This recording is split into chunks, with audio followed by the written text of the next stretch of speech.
Greetings and salutations. Welcome to another episode of 365 Days of Gaming.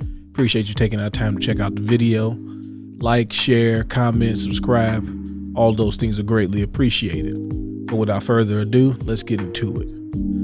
So, in the 90s, it was all about Street Fighter. But at some point, Street Fighter started going in like a bunch of different directions. So we went from having like versions of Street Fighter 2 where you had Turbo, you had hyper fighting, super turbo, all those things.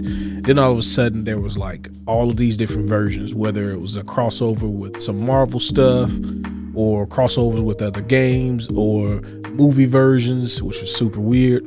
But anywho, I want to talk about one of those games, Street Fighter EX Plus Alpha for the PlayStation. So Fighting Lair was its own game. I had never heard of it before, but all I knew, there was a 3D Street Fighter game. And at the time, Street Fighter was always, the hand-drawn sprites, and games like Tekken and Soul Blade and Virtua Fighter were like 3D. So I thought that they were going full 3D. This game isn't necessarily full 3D, but it is a fantastic game. First and foremost, not playing the Fighting Lair game, I had no idea about all of these characters that they added for this.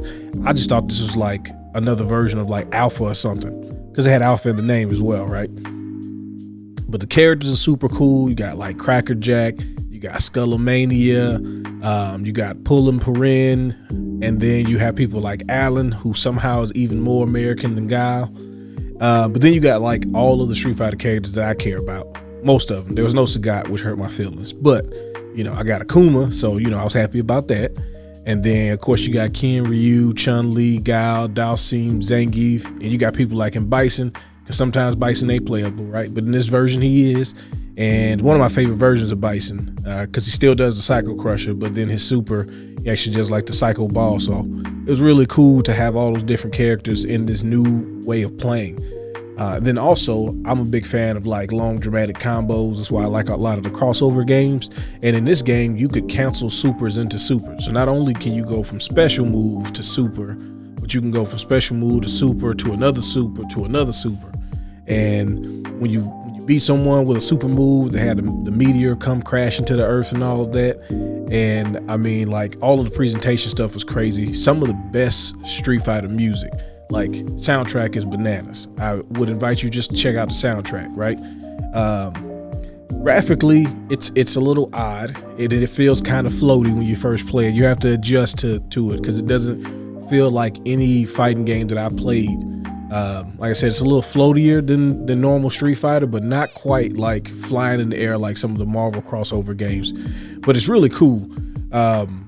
The controls are basically what you're used to, right? You got your Hadoukens, your Shoryukens, and then these new characters have like their own they're almost like counterparts to Street Fighter characters. But then there's some really cool, interesting characters like Garuda, which is one of my favorite characters in this game. He's just a dude full of spikes, and he shoots spikes at you, and he looks like one of the old samurai uniforms with the armor, like possessed by a spirit. And story, as most Street Fighter games, is kind of weird and dumb, but also everybody's trying to win and fight, so it's cool.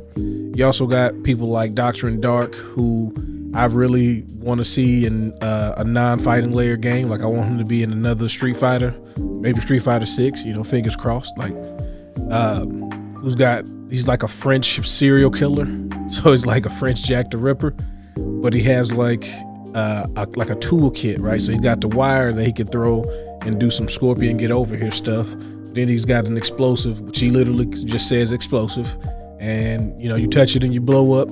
He was almost like, when I first played him, I was like, oh, okay, so we don't have Vega, but this is the Vega of the game. And then later version Vega's in it, and he's pretty cool. He's got like one of the best throws ever. So yeah, I really enjoy this game. I invite you to play it. If you like fighting games, definitely have to check it out. There are some sequels to it. The sequels are better, but sometimes you got to start with the first one.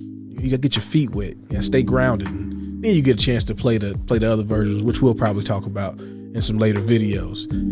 If you played this game, who was your favorite character?